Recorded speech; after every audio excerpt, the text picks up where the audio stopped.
Welcome back to 5D Mystery School. Let's get straight into it. The Romans in 217 BC interpreted seeing two moons in the sky as a sign of doom. Eyewitnesses in the Roman city of Capena reported seeing the sighting, which occurred during a bloody war with Carthage. Shortly after the sighting, the Romans suffered a devastating defeat when two legions were ambushed and drowned. Earth may have once had two moons, but one was destroyed in a collision that left the current moon lumpy on one side. Ancient humans were fascinated by the moon cycles, which they used to count days and predict the seasons. You all should really look into the ancient computer mechanism known as the Antikythera mechanism that was used to trace the eclipses and the high tides. It's coming from space.com. Earth had two moons that crashed to form one, studies suggest. This article was posted back in 2011. The second moon around Earth would have been about 750 miles wide and could have formed the same collision between the planet and a Mars-sized object that scientists suspect helped create the moon we see in the sky today, astronomers said. I went over this in other lectures, but just wanted to reiterate it. Many ancient cultures believed that eclipses were bad omens and signs of something terrible to come. In Babylonia, eclipses were considered to be a sign of the king's death. Somebody should go check the posts of King Charles, maybe, I don't know. And of course, we just had an eclipse October the 2nd, which brings me to this prophecy.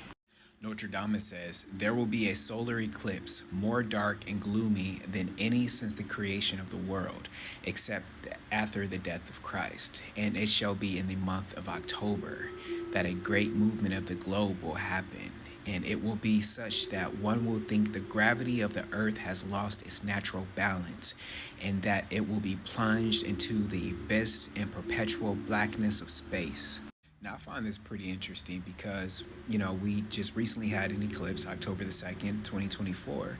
And, Florida is pretty much in danger of being wiped off the map, and Wyoming is on fire, plus other events that are still not happened yet. So, yeah, this is pretty interesting.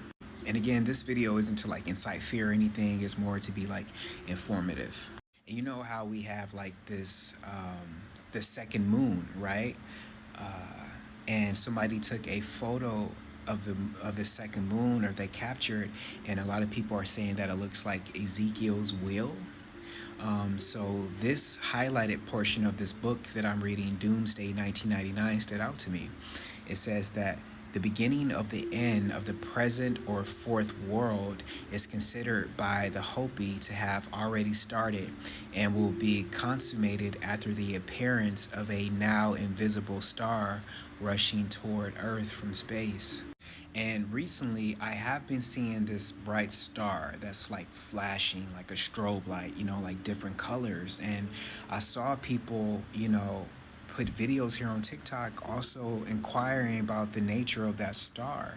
And, originally I thought it was Venus, so I put up the Sky Map app, I downloaded that app, and then I looked at the star, and it wasn't showing up as Venus, right? Lucifer, the morning star. And so this could be the invisible star that the Hopi is referring to. Because ever since the disappearance of this star, or the second moon that we have, it's been catastrophe, especially in the southern part of the United States of America. Now, I've covered this probably once or twice a couple of years ago, but I just wanted to go over it again because it could be related. Amateur archaeologists may have found an ancient city off the coast of St. Bernard. And a few years back, I did a lecture about the United States really being ancient Egypt. So I'm just going to read a few highlighted parts from that article that I believe that are important. 12,000 years ago, before a dramatic sea level rise at the end of the last ice age, this area may have been dry land. Retired architect George Geely, I hope I'm saying that right, Geely, believes the site now underwater was once a major city. Predating the Maya, Inca, and Aztec civilizations in Mexico and in Central and South America, he dubbed the city Crescentis. What's down there are hundreds of buildings that are covered with sand and silt, and that are geographically related to the Great Pyramid at Giza, Gile said. And for those of you who aren't informed, we actually do have a Sphinx here in the Grand Canyon. Gile claims to have found mysterious granite masses under Chandelier Sound.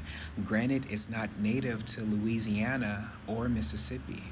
He then goes on to say, somebody floated 1 billion stones down the Mississippi River and assembled them outside what would later become New Orleans, Gile said. Gile spent nearly 50 years studying the site, so it's a credible source here. He produced underwater sonar images of what he claims are remnants of major buildings, including a large pyramid. And of course, as mentioned in another lecture, they do have a pyramid that is underwater in the Bermuda Triangle, which produces an electromagnetic energy that's incredible, Gile said. It is apparently 280 feet tall.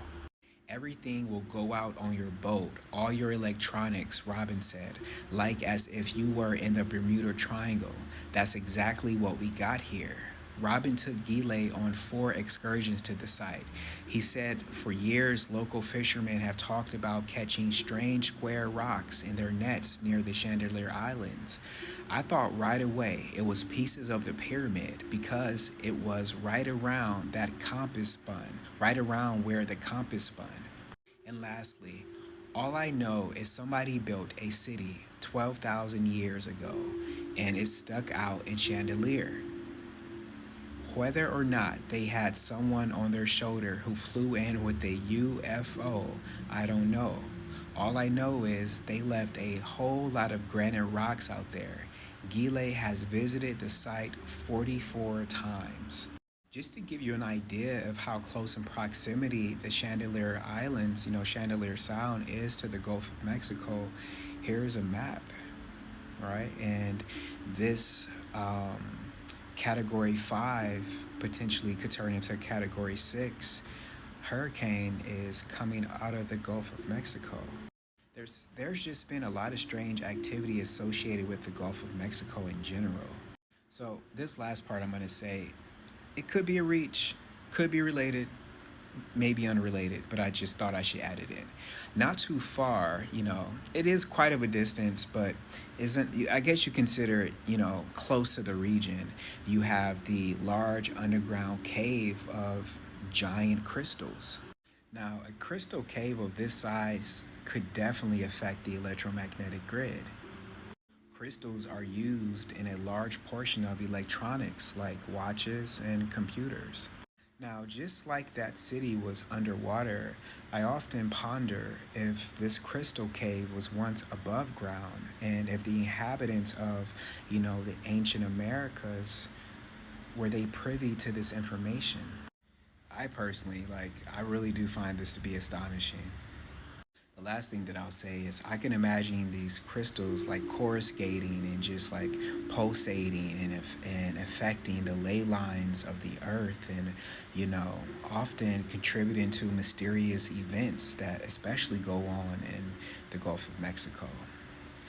But that's all. If you want to see more content like this, you already know, share, follow, comment. See you all next time. Peace.